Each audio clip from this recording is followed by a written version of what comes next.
আসসালামু আলাইকুম। আমি মোহাম্মদ সুমন আলী, পড়াশোনা করতেছি বরিশাল বিশ্ববিদ্যালয়ে। আশা করি তোমরা সকলে ভালো আছো। তোমাদের সবাইকে স্বাগতম আজকে আমাদের এই ভিডিওতে যুক্ত হওয়ার জন্য।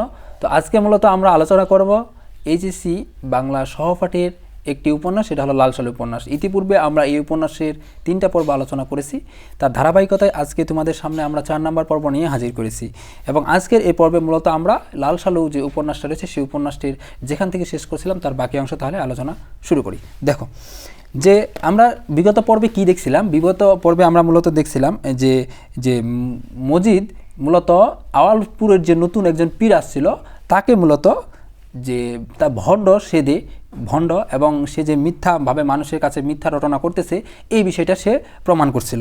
তো এখন প্রমাণ করার দরুন পরবর্তীতে কী করছিল, কেউ আর সেখানে থাকে নাই, সবাই তখন এই যে মজিদের কথা শুনে, অর্থাৎ সে যে আওয়ালপুরের পীরকে ভণ্ড প্রমাণ করলো এটা পেয়ে সবাই তখন পরবর্তীতে সেখান থেকে চলে আসে, কেউ আর সেখানে আর থাকে নাই।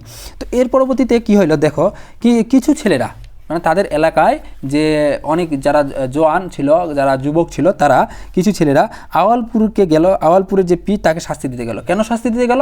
তারা এই বিষয়টা মেনে নিতে পারে নাই যে একজন মানুষ এই আমাদের কাছে এসে এভাবে ভণ্ডামি করতেছে, এভাবে আমাদের কাছে মিথ্যা রটাইছে। তো এই বিষয়টা তারা মেনে নিতে পারে নাই এবং যার দরুন তারা পরবর্তীতে এই যে আওয়ালপুরের যে পীর তাকে শাস্তি দিতে গেল, তাকে মারতে গেল আর কি।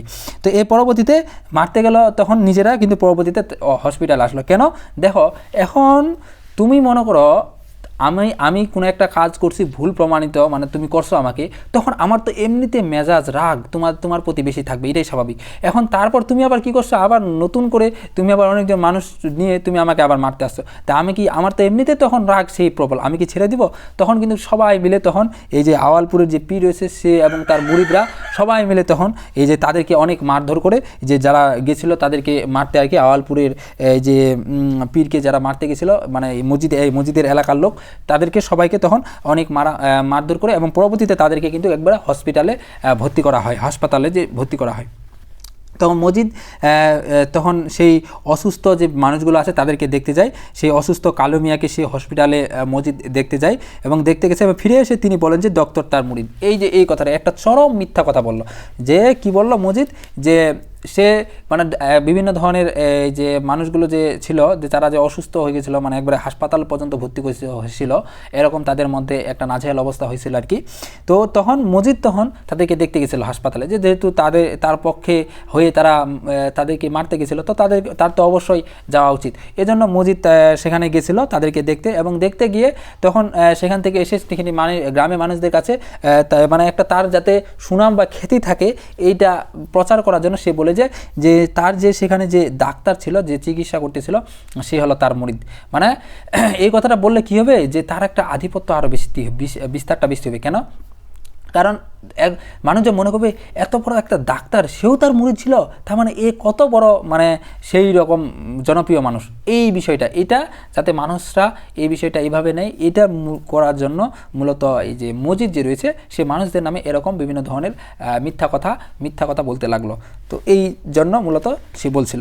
তো এইভাবে বলার পর তখন মানুষজন বিশ্বাস করা শুরু করে, হ্যাঁ বাপরে, তাহলে তো এই তোর মধ্যে অনেক গুণ রয়েছে, অনেক জনপ্রিয় মানুষ এটা, এরকম বিষয়টা। তো এর পরবর্তীতে দেখো যে খালেক ব্যাপারীর প্রথম স্ত্রী, এবার ঘটনা আমরা আসবো, যে তার প্রথম স্ত্রীর নাম ছিল আমেনা বিবি। খালেক ব্যাপারীর প্রথম স্ত্রীর নাম কি? আমেনা বিবি। দ্বিতীয় স্ত্রীর নাম কি? দ্বিতীয় স্ত্রীর নাম হলো তার তানু বিবি। এগুলো কিন্তু মাথায় রাখতে হবে। প্রথম স্ত্রীর নাম হলো আমেনা বিবি, দ্বিতীয় স্ত্রীর নাম হলো তানু বিবি। আর মজিদের প্রথম স্ত্রীর নাম হলো রহিমা, আর দ্বিতীয় স্ত্রীর নাম হলো জমিলা। এই বিষয়গুলো কিন্তু তোমাদের খুব সুন্দর করে মাথায় কিন্তু রাখতে হবে, কারণ এই বিষয়গুলো যদি তুমি ভুল করো ভাই, তোমার কিন্তু অনেক সমস্যা হয়ে যাবে। সমস্যা বলতে কি, তুমি মেইন বিষয়টাই যদি তুমি ভুল করো তাহলে কিন্তু আর কি করার, আর তো মানে কোনো ভাষাই নেই আর। কারণ এই চরিত্রগুলো তোমার কিন্তু মাস্ট বি ভালোভাবে জানা লাগবে। অনেকে কি করে, যে প্রথম যে পর্বটা আলোচনা করছিলাম ওই পর্বটা মিস করে দিছি।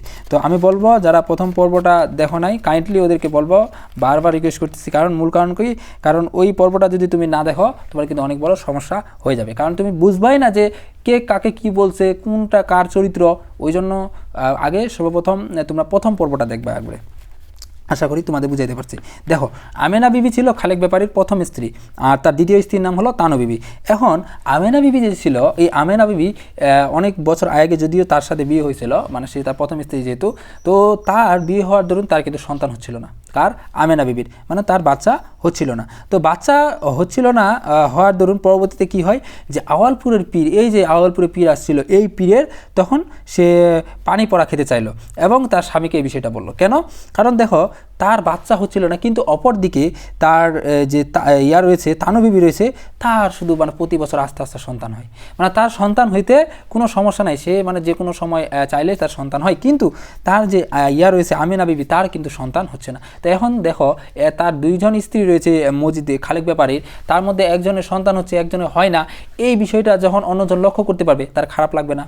তাকে কিন্তু অবশ্যই খারাপ লাগবে অনেক। তো এই বিষয়টা আমেনা বিবিকে লাগছিল, এবং সে পরবর্তী কী করে, যে ভাবে যে নতুন যেহেতু পীর আসছে, আওয়ালপুরের পীর, তার অনেক ক্ষমতা, তার মানে তার কাছে যদি আমরা পানি পড়া খাই তাহলে মনে হয় বাচ্চা হইতে পারে। আগেকার আমলে এটা একটা কুসংস্কার ছিল যে পানি পড়া খাইলে মনে হয় বাচ্চা হবে, এরকম বিষয়টা, বা বাচ্চা হইতে পারে, এরকম একটা সম্ভাবনা ছিল আগে, কিন্তু মানুষজন এগুলো কিন্তু প্রচুর বিশ্বাস করতো। তো ঠিক তেমনিভাবে আমেনা বিবি, তার যে খালেক ব্যাপারীর প্রথম স্ত্রী, সে আওয়ালপুরের পীরের পানির পড়া খেতে চাইলো, এবং এটা সে মসজিদকে, এই খালেক ব্যাপারীকে বলল বিষয়টা, যে আপনি এই বিষয়টা একটু দেখেন, কিছু পানি পড়া নিয়ে আসেন, তো যেটা আমি খেতে চাই, এবং এটা খেয়ে যদি আমার সন্তান হয়, এরকম যদি একটা সম্ভাবনা থাকে। তখন এরপরে খালেক ব্যাপারী যে রয়েছে, সে খালেক ব্যাপারী তানু বিবির যে ভাই, তানু বিবির বড় ভাই যে রয়েছে, তার নাম হলো ধলা মিয়া, ধলা মিয়াকে এই কাজ দেয়। কেন এই কাজ তাকে দেয়? সে নিজে কেন এই কাজটা করে না? কারণ দেখো,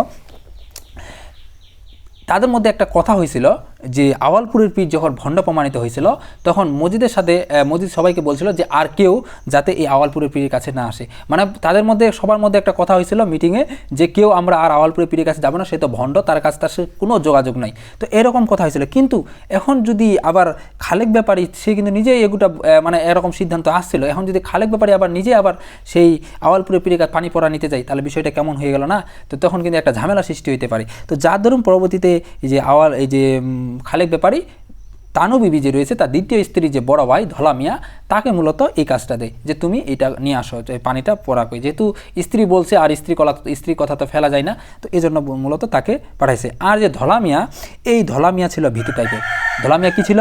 ভীতু টাইপের। সে খুবই ভয় পাইতো, এবং সে কী করছিল, যে রাতে সে এই যে আওয়ালপুরের পীরের কাছে যাওয়ার জন্য রওনা দেয়, এবং দেবংশী তেঁতুল গাছ নামে একটা গাছ ছিল, সেই গাছে মানে গিয়ে অনেকটা ভয় পেয়ে যায়। মানে এই ভয়ের কারণে সে আর ওইটা মানে সে যাইতে পারে নাই এই যে কাছে, যে আওয়ালপুরের যে পীর রয়েছে সেই পীরের কাছে। এবং যার দরুন সে পরবর্তীতে সকালে মানে পরের দিন সকালে মসজিদের কাছে যায়, এবং গিয়ে এই বিষয়টা বলে যে আমাকে এরকম করতে বলছিল, তো ও তো ভণ্ড, ওর কাছে আমি আর কি পানি পড়া নেব, আপনি বরঞ্চ পানিটা পরিয়ে দেন, আমি এইটা ইয়ার কাছে, খালেক ব্যাপারী যে আমাদের রয়েছে তার কাছে, ওনাদের কাছে বলবো না যে পানিটা আপনি দিয়েছেন, আর যেটা টাকা লাগে আমি ওই টাকাটা আপনাকে দিয়ে দিচ্ছি। তখন এই কথাটা শুনে তো আরও মনে করো মসজিদ যে রয়েছে, সে কিন্তু একবারে রেগে মেগে একবার অবস্থা খারাপ। কেন? তার মন আরও প্রচণ্ড খারাপ হয়ে গেছে। বলতেছে যে আমি এই কথাটা বলছি তাদেরকে, কাউকে সেই আওয়ালপুরের পীরের সাথে যোগাযোগ না রাখতে, সেখানে পানি পড়া বা কোনো কিছু না নিতে, কিন্তু তারপরও কীভাবে যে খালেক ব্যাপারী এই কাজটা করতে পারে, অর্থাৎ কীভাবে তার স্ত্রীর কথা শুনে সে এই কাজটা করতে পারে, যে তাদের সেখানে পানি পড়া, এই বিষয়টা তখন সে ভালোভাবে নিতে পারে নাই মসজিদ। যার কারণে পরবর্তীতে মসজিদ এবং খালেক ব্যাপারের মধ্যে একটা কথাবার্তা হয়, একটা দ্বন্দ্বের মানে পর্যায়ে পৌঁছায়। দ্বন্দ্ব বলতে কি, যে তাদের মধ্যে বিভিন্ন কথাবার্তা হয়, এবং একটা ঘটনা ঘটবে। সেই ঘটনাটা হলো কি, দেখো, যে মসজিদ তখন পরবর্তীতে যে বলল যে মানে ইয়াকে, খালেক ব্যাপারীর সাথে যে কথা হইলো, যে আপনি আমাদের মানে এভাবে তো ঘটনা ঘটলো। এখন পরবর্তীতে খালেক ব্যাপারীকে ডাকছে, ডাকার পর তার সাথে কথা হয়েছে যে আপনার সাথে আমরা কথা বললাম, সিদ্ধান্ত একটা আসলাম মিটিংয়ে, যে সেখানে আমরা যাব না, তাদের সাথে কোনো যোগাযোগ রাখবো না, কিন্তু তারপর আপনি পাঠাইলেন, ব্যাপারটা কি, কেন এটা করলেন? তখন খালেক ব্যাপারী তখন বলছে যে কি বলবো আর দুঃখের কথা, যে আমার স্ত্রী মনে করো একবারে গলা ধরে বসে আছে, যে সে পানি পড়া নাকি খাবে। তো এখন এই স্ত্রীর কথা তো আর ফেলানো যায় না, তো যার ধরুন আমি পরবর্তীতে এটা করতে বাধ্য হয়েছে। তখন এভাবে তখন বলল যে তখন এই যে রয়েছে খালেক ব্যাপারী, তখন সে মসজিদকে সে বলল যে সে তো ভণ্ড, সে তার কথা ওগুলো আর দরকার খুব একটা পড়ে না, তো আপনি কি এই বিষয়ে কিছু জানেন, আপনার কি এই বিষয়ে কোনো অভিজ্ঞতা রয়েছে? তখন মসজিদকে এটা বলল। তখন মসজিদ বলল যে আপনি এই কথা বলতেছেন, আমাকে দেখে আপনার কি মনে হচ্ছে, আমি কি এগুলো বিষয়ে অভিজ্ঞ না? মানে নিজের একটা যে মানে জ্ঞানী হওয়ার যে চেষ্টা এটা সে নিজেকে মনে করতেছে। তখন সে মজিদ তখন একে বলল, এই যে খালেক ব্যাপারীকে বলল যে এটার একটা প্রসেস থাকে, এটার একটা মানে থাকে যে যে মানে এই যে পেটে বাচ্চা হবে কি না এটা বোঝার জন্য মেয়েদের পেটে মূলত পেচ থাকে। সে মানে মজিদ একটা জাস্ট কুসংস্কার ঢুকাচ্ছে আর কি তাদের মধ্যে। যখন মজিদ বলে যে মেয়েদের পেচে একটা পেচ থাকে, এই পেচের মধ্যে থাকলে বাচ্চা হবে, না হলেও হবে না। তো কোন কোন মধ্যে এখানে কি কি পেচের কথা বলা হয়েছে দেখো, তার মধ্যে কারো পেচে থাকে 7 পেচ, কারো থাকে 14, কারো থাকে 21 পেচ। কিন্তু যদি 7 পেচ হয় কারো পেটের মধ্যে তাহলে নাকি সেটা সলভ করা যাবে মজিদের মতে, আর যদি 14 বা 21 পেচ হয় তাহলে সেটা সলভ হবে না। তো এখন এটা বোঝার জন্য এই যে কার 7 পেজ না 14 পেজ না 21 পেজ, এটা বোঝার জন্য মজিদ বলল যে এটা একটা প্রসেস আছে, যেই প্রসেসটা ফলো করলে মূলত এই বিষয়টা বোঝা যাবে যে এটা 7 পেজ নাকি 14 পেজ নাকি 21 পেজ। তো এটার একটা প্রসেস আছে, সেই প্রসেসটা কি? তখন খালেক ব্যাপারে বললো প্রসেসটা কি বলেন দেখি। তখন মজিদ তখন বলল যে আপনার যে স্ত্রী আমেনা বিবি তাকে মূলত রোজা রাখতে হবে, সারাদিন রোজা রাখে, তারপর সারাদিন কোরআন পড়তে হবে, তারপর হলো কোরআন নামাজ পড়তে হবে, এবং সন্ধ্যায় মসজিদের যে পানি পড়া দিবে যে সে পানি পড়া খেয়ে তখন মাজারে এসে 7 পাক ঘুরতে হবে। যদি সে ঘুরতে পারে তাহলে বাচ্চা হবে, নতুবা তার বাচ্চা কিন্তু হওয়া সম্ভব না। তার মানে যদি ঘুরতে পারে তাহলে তো সম্ভব, আর যদি না ঘুরতে পারে তাহলে সেটা সম্ভব না। অর্থাৎ যদি ঘুরতে পারে তার মানে অবশ্যই তার সেটা 7 পেজ আছে, 7 বার মানে ঘুরতে পারা মানে 7 পেজ, আর যদি ঘুরতে না পারে তাহলে সেটা সম্ভব না। এটা একটা মানে ভুয়া কথা, এটা একটা অন্ধবিশ্বাস এক কথায় বলতে গেলে। মানে মজিদ জাস্ট তাদের একটা ক্ষোভ, সেই ক্ষোভটা মেটানোর জন্য মূলত এই কাজটা করতেছে, তার যে রাগ, এই রাগটা মূলত। তো এখন পরবর্তীতে যে আমেনা বিবি সেই পাক দিতে পারে নাই সম্পূর্ণটুকু।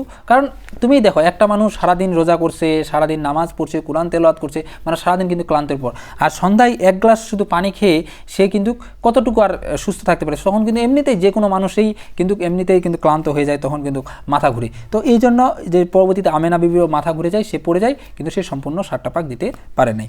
এবং পরবর্তীতে আমেনা বিবিকে এই যে মজিদ তখন বলে যে তাকে তালাক দিতে কিন্তু বাধ্য করে, অর্থাৎ খালেক ব্যাপারী তখন তালাক দেয়। তাকে বলে যে আপনার এই স্ত্রীকে রাখা সম্ভব না, এরকম বিভিন্ন ধরনের মানে তার মধ্যে বিভিন্ন ধরনের ভুল ভ্রান্তিমূলক বিভিন্ন ধরনের কথা বলে, যার কারণে পরিশেষে এমন একটা পর্যায়ে গিয়ে পৌঁছায় যে খালেক ব্যাপারী আমেনা বিবিকে তালাক দেয়। এই 13 বছর বয়সে যার সাথে বিয়ে হয়েছিল খালেক ব্যাপারীর, আজ তার বয়স কিন্তু 33 বছর, এই যে খালেক ব্যাপারীর সাথে তার বিয়ের। তারপরেও তাদের মধ্যে এরকম কিন্তু কখনো পর্যায়ে পৌঁছায়নি। কিন্তু যে মজিদ এসে এই কয়েকদিনে এসে মানে কী বলবো, একটু কম সময়ের মধ্যেই তার মধ্যে এমন একটা দ্বন্দ্ব সৃষ্টি করে দিল, যার কারণে পরিশেষে তাকে এই যে খালেক ব্যাপারীকে তালাক দিতে মানে তালাক দেওয়ায় রহিমাকে আমেনা বিবিকে তালাক দেওয়ায়। এইভাবে মূলত এই ঘটনাটা মূলত এগিয়ে থাকে এবং পরবর্তীতে তাকে বিদায় করে দেয় আর কি। তো এই ছিল মূলত আমাদের আজকের আমাদের যে 4 নম্বর পর্ব। তো আমরা আজকের পর্বটা এখানে শেষ করতেছি, পরবর্তী পর্বের মাধ্যমে আমরা এই উপন্যাসটা শেষ করে দেব। তো আশা করি তোমরা পরবর্তী পর্বটা দেখবা। তো সবাই ভালো থাকবা, সুস্থ থাকবা, আসসালামু আলাইকুম।